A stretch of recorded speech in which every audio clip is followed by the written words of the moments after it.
Wealth is a mindset before it's a bank account. What if I told you that the only difference between you and a millionaire isn't money? It's the questions they ask themselves every single morning. The top 1% don't wake up thinking, how do I survive today? They wake up thinking, how do I build something that works while I sleep? This is the fundamental shift that separates the struggling 99% from the thriving 1%. Most people treat money like a destination, something they'll get to someday. But wealthy thinkers treat money like a scoreboard. It simply reflects the value they've already created. The shocking truth is that your current bank account balance is literally a receipt of your thinking patterns over the last 5 years. Every financial decision you've made, every opportunity you ignored, every risk you avoided, all of it added up to the number sitting in your account right now. The average person spends 8 hours working for money. The top 1% spend 8 hours making money work for them. That's not a small difference. That's an entirely different universe of thinking. When you shift from how do I earn more to how do I build more, everything changes. Your conversations change, your relationships change, your opportunities change. The mindset isn't the byproduct of wealth, it's the raw material. You can't build a skyscraper with the blueprint of a shack. Change the blueprint first, and the building follows automatically. The 3 questions that separate millionaires from everyone else. What if 3 simple questions, asked consistently, could completely rewire your financial future within 12 months? Sounds too simple, right? That's exactly why 99% of people ignore them. Question 1. Am I solving a painful problem or just selling a product? Wealthy people obsess over pain. Not their own pain, other people's pain. Because pain is where money lives. The bigger the problem you solve, the bigger the check you receive. It's not complicated, it's just uncomfortable because it forces you to stop thinking about yourself. Question 2. Is this making me money while I'm sleeping? If your income stops the moment you stop working, you don't have a business. You have a very exhausting job. The top 1% build systems, not just skills. They create leverage through products, teams, content, and investments. Question 3. Who do I need to become to reach the next level? This one destroys most people because it requires brutal self-honesty. The person you are today got you to where you are today, and that same person cannot take you where you want to go tomorrow. Every financial ceiling you hit is actually a personal development floor you haven't broken through yet. These 3 questions aren't motivational fluff. They're diagnostic tools. They expose exactly where your thinking is broken, where your strategy is weak, and where your identity is holding your income hostage. Ask them daily. Answer them honestly. Watch everything change. Stop trading time for money. Build leverage. What if you discovered that the very thing you're proud of, your hard work, your hustle, your 60-hour weeks, is actually the biggest obstacle between you and real wealth? This sounds like an attack, but it's actually the most liberating truth you'll ever hear. Hard work is necessary, but it's not sufficient. Every poor person I've ever met worked incredibly hard. The construction worker, the nurse, the factory employee, they work harder physically than most millionaires ever will. So hard work clearly isn't the secret ingredient. The secret is leverage. Leverage means your effort multiplies beyond your personal hours. There are 4 types of leverage that the top 1% use religiously. Capital leverage, money making money, people leverage, teams doing work, media leverage, content reaching millions, and systems leverage, processes running automatically. The average person has 0 leverage. They have 1 skill, 1 job, 1 income stream, and 1 body that gets tired. The moment they stop, everything stops. Wealthy thinkers stack leverage. They write 1 piece of content that earns for years. They build 1 system that processes thousands of customers simultaneously. They invest capital that compounds silently while they sleep. The shocking math is this: 1 hour of leveraged work can produce what 1,000 hours of unleveraged work produces. You're not going to outwork your way to the top 1%. You're going to outthink your way there. Start building leverage today. Even 1 small system, and your trajectory permanently changes. Your network is your net worth, but not how you think. What if the people sitting around your dinner table right now are mathematically calculating your financial ceiling without either of you knowing it? This isn't about being cold or cutting people off. It's about understanding one of the most powerful and uncomfortable laws of human psychology. You are the average of the 5 people you spend the most time with. Not spiritually, not metaphorically, literally, scientifically, neurologically. Your brain is constantly calibrating what's normal based on your environment. If everyone around you earns $50,000 a year, your brain will subconsciously self-sabotage any income attempt that goes significantly beyond that, because it feels abnormal and therefore unsafe. The top 1% understand that proximity to success is not luck, it's strategy. They deliberately seek rooms where they're the least successful person present. They pay for masterminds. They attend events. They study mentors obsessively. But here's the part nobody talks about. It's not just about who you know, it's about who knows you. Building a personal brand, creating value publicly, demonstrating expertise consistently. These actions attract the right people magnetically without you chasing anyone. Every successful person you admire got their biggest break through a relationship, not a resume. The question isn't whether your network matters. It does, completely. The question is whether you're deliberately building the right one or passively accepting the one you accidentally fell into. One conversation with the right person can be worth 10 years of solo struggle. The wealth gap is actually an information gap.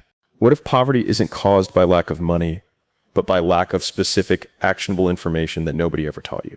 This realization is simultaneously the most empowering and most infuriating truth about wealth. Empowering because information is acquirable. Infuriating because the right information has been available this entire time and school never gave it to you. Think about what schools teach. History, geography, literature, basic mathematics. What schools don't teach: how compound interest works in your favor, how to read a profit and loss statement, how to negotiate salary, how to build a personal brand, how taxes work for business owners versus employees, how to evaluate investment opportunities. This isn't an accident, it's a system. And the top 1% know this system intimately because they either learned it from wealthy parents or they invested aggressively in their own financial education. The average American spends more money on coffee per year than on books and courses combined. Then they wonder why their financial situation never changes. Here's the shocking reality. One piece of information, applied at the right moment, can be worth millions of dollars. A tax strategy, a negotiation tactic, an investment timing decision. The wealthy aren't smarter. They're better informed about specific things that matter financially. The solution is aggressive, intentional, relentless self-education. Read every financial book. Study every successful business model. Learn how money actually moves. The moment your information level matches the top 1%, your income level will follow. Execution beats perfection. Speed is the real competitive advantage. What if the perfect business idea you've been refining in your head for 3 years has already made someone else a millionaire simply because they launched it imperfectly 6 months ago? This is the brutally uncomfortable reality of the execution gap. The top 1% are not perfectionists. They are ruthless executors. They understand one law that the struggling 99% violate constantly. A mediocre plan executed immediately is infinitely more valuable than a perfect plan executed never. Fear of failure, fear of judgment, fear of looking stupid. These are luxury emotions that poor people cannot afford but indulge in constantly. Wealthy thinkers have reframed failure entirely. They don't see a failed business attempt as proof they can't succeed. They see it as expensive data that brings them closer to the answer. Every failure narrows the gap. The real competitive advantage in today's world isn't intelligence, connections, or capital. It's speed of execution combined with speed of learning from that execution. Markets move fast. Opportunities open and close within months. The person who launches first, learns first, adapts first, wins first. And winning first creates compounding advantages that late entrants can never overcome. The most dangerous phrase in any entrepreneur's vocabulary is "I'm still working on it." Working on what exactly? Courage, perfection, permission. None of those things are coming. What is coming is regret, the most expensive thing you'll ever carry. Launch the imperfect thing. Build in public. Fail forward. And when you fail, and you will, fail fast. Learn faster, and execute again immediately. How to get rich by thinking like the top 1%. 3 questions to ask yourself. What if everything you've been taught about money, every piece of advice your parents gave you, every lesson school drilled into your brain, every safe financial decision you've made was not just wrong, but was specifically designed to keep you exactly where you are right now? What if the entire system you were born into was built to produce employees, not owners, consumers, not creators, followers, not leaders? And what if, sitting inside 3 simple questions, was the code that the top 1% of wealth builders use every single day to think differently, act differently, and earn differently than literally everyone around them? I know that sounds dramatic. I know it sounds like the kind of thing people say in YouTube thumbnails with their mouth wide open, pointing at a stack of cash. But stay with me, because what I'm about to share with you isn't motivational fluff.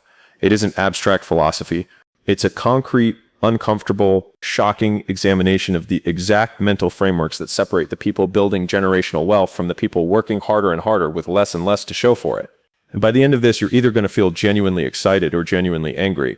And honestly, both reactions mean I've done my job. Let me start with a number that should disturb you deeply. The top 1% of earners in this world control more wealth than the bottom 90% combined. Read that again. 1% of people have more than 90% of people combined.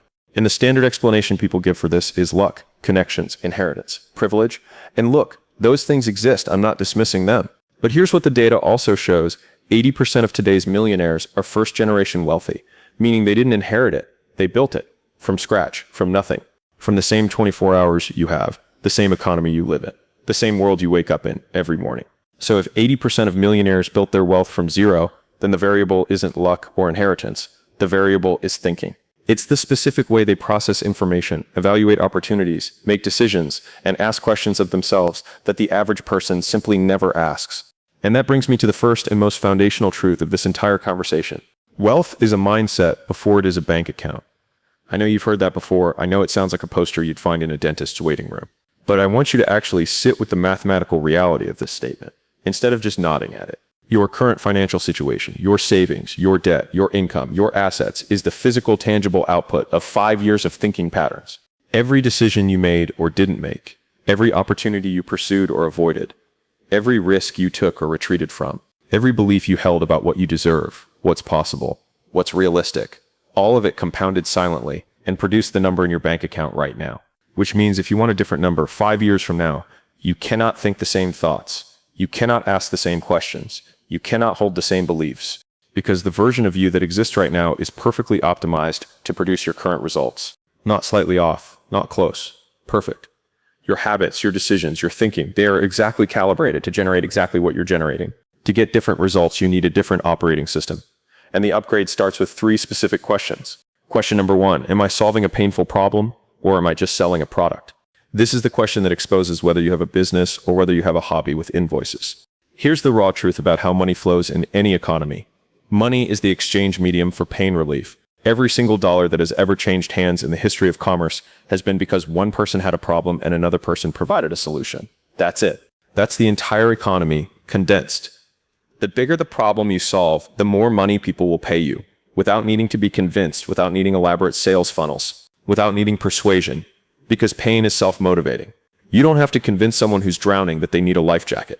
The mistake that 99% of people make when they try to build wealth is they start with what they want to sell, instead of starting with what people desperately need to buy. They create a product and then try to find customers for it.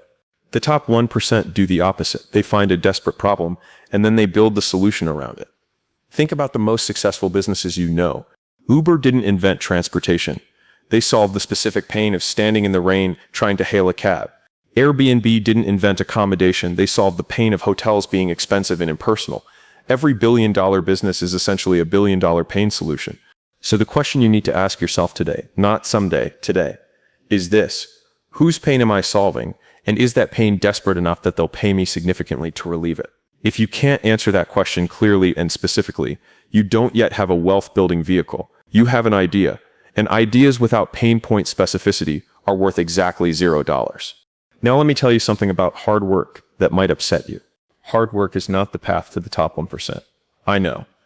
I know that violates everything you were ever told. Every motivational poster, every parent's advice, every boss's speech, all of it tells you to work harder. And I'm telling you that working harder alone is a poverty trap with a motivational disguise. Think about who works the hardest people in any economy. Construction workers, nurses, farmers, warehouse employees. These people work physically harder than almost any wealthy entrepreneur ever will. They pour blood and sweat and years into their labor. And most of them will never build significant wealth. Not because they lack effort, but because they lack leverage. And that brings us to the second question. Question number 2. Is my income working while I'm sleeping? This is the leverage question. This is the question that forces you to examine whether you've built a wealth vehicle or simply given yourself a very demanding job. If your income stops the moment you stop working, if you get sick, your revenue disappears. If you take a vacation, your income pauses. If you close your laptop, the money stops. Then you are not building wealth. You are renting your time at whatever rate the market will pay you. And the terrifying reality is that time is the one resource with an absolute non-negotiable limit. You cannot manufacture more hours. You cannot buy extra days. Everyone, the billionaire, the beginner, the genius, and the average, gets 24 hours. The difference is what those 24 hours produce. The top 1% understand leverage with religious conviction. They understand that there are forces in this world that multiply effort beyond the individual, and they build systems to harness those forces deliberately. Capital leverage, money generating more money through investments and compounding. People leverage, teams and employees multiplying your capacity beyond your personal bandwidth. Media leverage, a single piece of content, a video, an article, a course, reaching thousands or millions of people simultaneously without additional effort from you. Systems leverage, automated processes handling customer acquisition, fulfillment, and service while you sleep. The math of leverage is almost unfair when you understand it clearly. 1 hour of leveraged work, building a system,